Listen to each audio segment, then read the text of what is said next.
Hello student, मेरा नाम है अंकित सिंह और आज हम देखने वाले हैं पाइथन में ऑपरेटर्स के बारे में।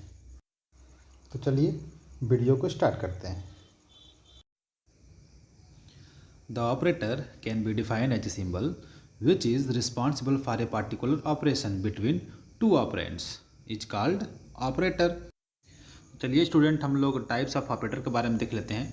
पाइथन में कितने प्रकार के ऑपरेटर्स होते हैं पहला देखते हैं। तो पहला है अर्थमेटिक ऑपरेटर, फिर comparison operator, assignment operator, logical operator, bitwise operator, membership operator and last है identity operator. One by one हम सबके बारे में देखेंगे। तो चलिए स्टूडेंट, हम सबसे पहला हमारा टॉपिक है यहाँ पे अर्थमेटिक ऑपरेटर, इसके बारे में बातें करते हैं। जैसा कि आप देख सकते हैं अर्थमेटिक ऑपरेटर में हमारा सबसे पहला है एडिशन, फिर सब्सट्रैक्शन है, डिवाइड है, मल्टीप्लिकेशन है, रिमाइंडर है, एक्सपोनेंट है और फ्लोर डिवीजन है। तो चलिए हम अपने कंप्यूटर स्क्रीन पे आते हैं और इनका एक प्रोग्राम आपको बना के दिखाते हैं जिससे आपको ये कंसेप्ट आसानी से समझ में आ जाए। ठीक है,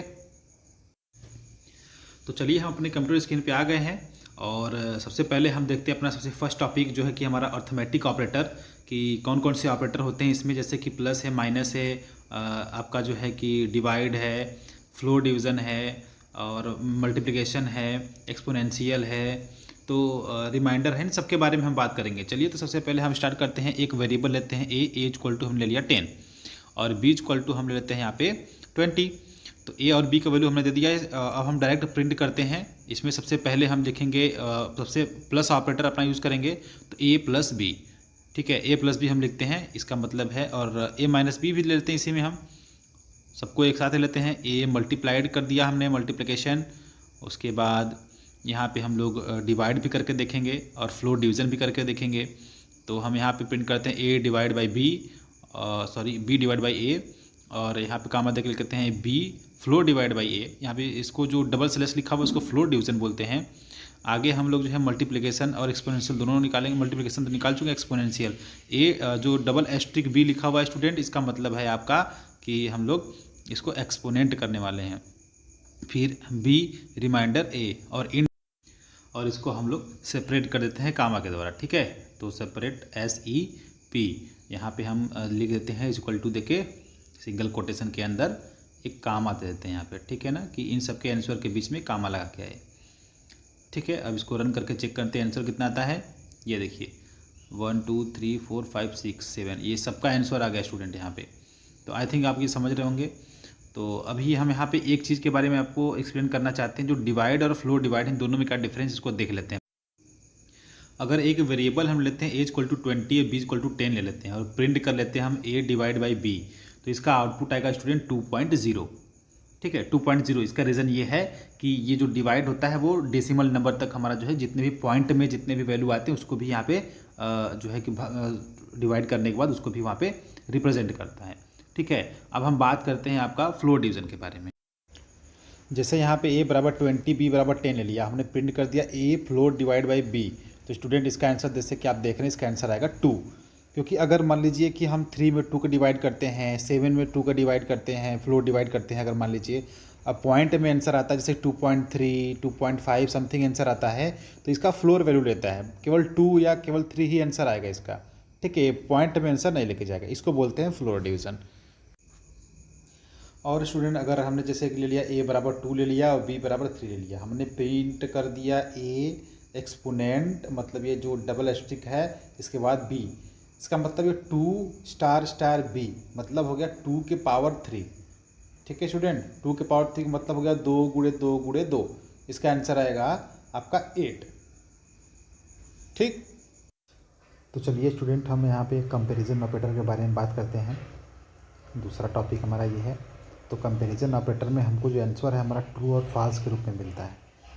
ठीक है, अगर कंडीशन चेक करेंगे, कंडीशन हमारा सही होगा कंपैरिजन करने पे तो आंसर ट्रू आएगा, नहीं तो आंसर फॉल्स मिलेगा। जैसे कि एग्जांपल के तौर पे a equal to 10 b equal to 10 c equal to 20 लिया हमने। हम प्रिंट करते हैं a इक्वल टू b, जो कि कंडीशन सही है, और a इक्वल टू c जो कि कंडीशन गलत है। तो जो सही है उसमें हमको ट्रू मिला, जो गलत है हमको वहाँ पे कंडीशन फॉल्स मिला। ठीक है, चलिए कुछ और प्रोग्रामिंग करके देख लेते हैं। यहाँ पे इसको हटाते हैं और हम फिर से लिखते हैं यहाँ पे प्रिंट। इस बार हम नॉट इक्वल टू चेक कर लेते हैं।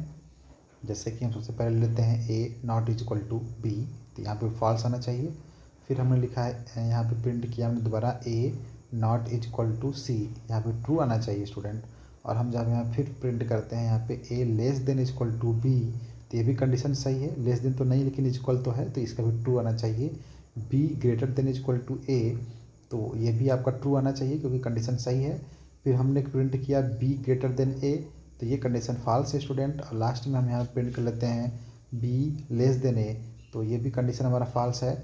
और यहाँ पे हम फिर से प्रिंट करते हैं, अभी आंसर आएगा इसका, तो आप मैच कर लीजिएगा। देखिए पहला है फॉल्स, फिर ट्रू ट्रू ट्रू, फिर फॉल्स फॉल्स। ठीक है, आप कंडीशन इसको देख लीजिए। यहाँ पे कंडीशन जो है, जो भी कंडीशन ट्रू है वहाँ पे हमको जो है कि ट्रू आया है, जहाँ कंडीशन गलत है वहाँ पे फॉल्स आंसर आया हुआ है। ठीक है, तो ये एक टॉपिक खत्म कंप्लीट हुआ स्टूडेंट। अब हम बात करते हैं यहाँ पे असाइनमेंट ऑपरेटर के बारे में कि ये असाइनमेंट ऑपरेटर क्या होता है। ठीक है, इसको भी हम लोग एग्जाम्पल के द्वारा समझेंगे। जैसे एक वेरिएबल ले लिया हमने ए नाम से, ए इक्वल टू 10 ले लिया, बी इक्वल टू 20 ले लिया हमने यहाँ पे, और ए इक्वल टू सॉरी इसको मिटा के ए प्लस इक्वल टू हमने ले लिया यहाँ पे एक वैल्यू ले लेते हैं, जैसे कि बी ले लेते हैं, A plus equal to B, print कर लेते हैं ए को। इसका आंसर चेक करिए, इसका मतलब हो गया स्टूडेंट, देखिए 30 आ गया। 30 क्यों आया इसको हम समझाते हैं आपको पहले एक बार। जो हम यहाँ पे ए प्लस इक्वल टू लिखे हैं स्टूडेंट, इसको काटते हैं, जो ये ए प्लस इक्वल टू हमने ऑपरेटर लिया है असाइनमेंट ऑपरेटर, इसका मतलब होता है A equal to A plus B. तो बी का मान और ए का मान दोनों को जोड़ के फिर ए के अंदर दे दिया। ऐसे ही हम ए माइनस इक्वल टू भी यहाँ पे लेके रन कर लेते हैं और देखते हैं आंसर कितना आता है। यह देखिए -10, क्योंकि 10 में से 20 को सब्सट्रैक्ट किया हमने। ऐसे ही आप यहाँ पे ले सकते हैं ए मल्टीप्लाइड इक्वल टू, उसका भी वैल्यू हम देख लेते हैं यहाँ पे 200। आई थिंक आप समझ रहे होंगे। कोई भी प्रॉब्लम होगा कमेंट के थ्रू आप जो है कि क्वेश्चन पूछ सकते हैं हमसे। ऐसे ही हम लोग रिमाइंडर निकाल लेते हैं, रिमाइंडर कॉल करके यहाँ पे असाइन करेगा। 10 आ गया यहाँ पे स्टूडेंट। अब बात करेंगे यहाँ पे, आगे चलते हैं, इसको हटाते हैं यहाँ से। हम यहाँ पे एक काम करते हैं, इसको कमेंट बना लेते हैं और यहाँ पे हम ए रिमाइंडर बी हम प्रिंट करते हैं। ये देखिए 10 आ रहा है। ठीक है, वही वहाँ पे भी वैल्यू आया था। आगे चेक करते हैं हम ए एक्सपोनेंट बी इक्वल टू, देखिए इसको हम रन कर लेते हैं इक्वल टू बी करके, A exponent equal to B. इसका मतलब हो गया A equal to A exponent B, A का एक्सपोनेंट करता मतलब 10 टू द पावर 20 हो गया और इसका सोल्यूशन इतना आया था स्टूडेंट। ठीक है, हम यहाँ पे जो है कि ये हमारा टॉपिक कंप्लीट हुआ। अब हम अपना नेक्स्ट टॉपिक स्टार्ट करते हैं, जो कि है बिटवाइस ऑपरेटर। इसको ध्यान से देखिएगा स्टूडेंट, हमारे ये वीडियो बनाने का मेन मोटिव यही था। तो सबसे पहले हम यहाँ पे ए इक्वल टू 10 ले लिया, इसका बाइनरी नंबर सामने शो कर रहा है। बी इक्वल टू 20, इसका बाइनरी नंबर सामने शो कर रहा है। और हम यहाँ पे प्रिंट करते हैं ए एंड बी, और फिर हम यहाँ पे प्रिंट कर लेते हैं ए और बी, इन दोनों को मतलब अभी एक्सप्लेन करते हैं आपको। अब हम यहाँ पे हम प्रिंट करते हैं निगेशन ए कामा निगेशन बी, निगेशन ए निगेशन बी, और यहाँ पे हम इसको सेपरेट कर देंगे कामा के द्वारा। ठीक है स्टूडेंट, अभी समझ में नहीं आ रहा होगा, इसका आउटपुट आ जाता है तो फिर हम आपको जो है कि अच्छे से इसको एक्सप्लेन करते हैं। हम फिर से प्रिंट करते हैं यहाँ पे ए लेफ़्ट शिफ्ट 1, फिर प्रिंट किया हमने ए राइट शिफ्ट 1। ओके स्टूडेंट, इसको हम रन करके आपको दिखाते हैं। ये देखिए सबका आंसर यहाँ पे शो कर रहा है। ठीक है, तो स्टूडेंट वीडियो काफ़ी लंबा होने की वजह से हमको अपना वीडियो यहीं पे रोकना पड़ेगा। और इस जो हमारा ये आंसर आया है, जिसमें अभी हमको बात करना बाकी है अपने नॉट ऑपरेटर के बारे में, लेफ़्ट शिफ्ट और राइट शिफ्ट, और आगे जो है कि जितने ऑपरेटर बचे हुए उनके बारे में हम अपने नेक्स्ट वीडियो में अच्छे से चर्चा करेंगे। ठीक है, तो चलिए वीडियो को क्लोज करते हैं।